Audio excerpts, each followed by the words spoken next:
Hello दोस्तों, स्वागत प्रणाम सभी से वंदन है अपने रेणु पांडे ऑफिशियल चैनल पर। एक चुटकुला गीत है जी।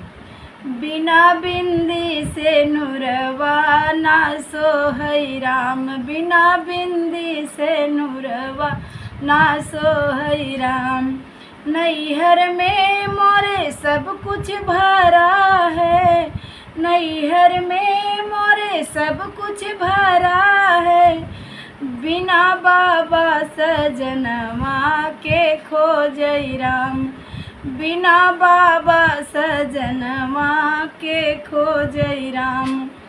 बिना बिंदी से नूरवा ना सोहै राम, बिना बिंदी कजरवा ना सोहै राम, बिना बिंदी कजरवा ना सोहै राम।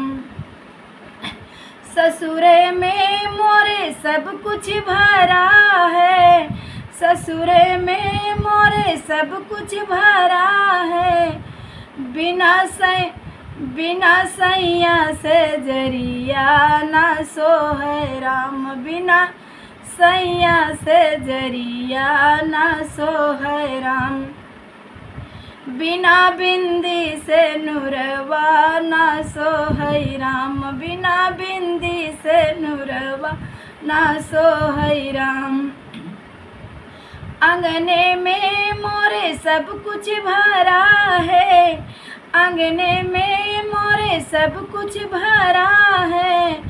बिना गोदिया ललनवा ना सोहै राम, बिना ललना के गोदिया ना सोहै राम। बिना बिंदी कजरवा ना सोहै राम, बिना बिंदी से नूरवा ना सोहै राम। नैहर में मोरे सब कुछ भरा है, नैहर में मोरे सब कुछ भरा है। बिना भैया भतीजवा ना सोहै राम, बिना भैया भतीजवा ना सोहै राम। बिना बिंदी कजरवा ना सोहै राम, बिना बिंदी से नूरवा ना सोहै राम। अरे ससुरे में मोरे सब कुछ धरा है, सब कुछ ससुरे में मोरे सब कुछ धरा है।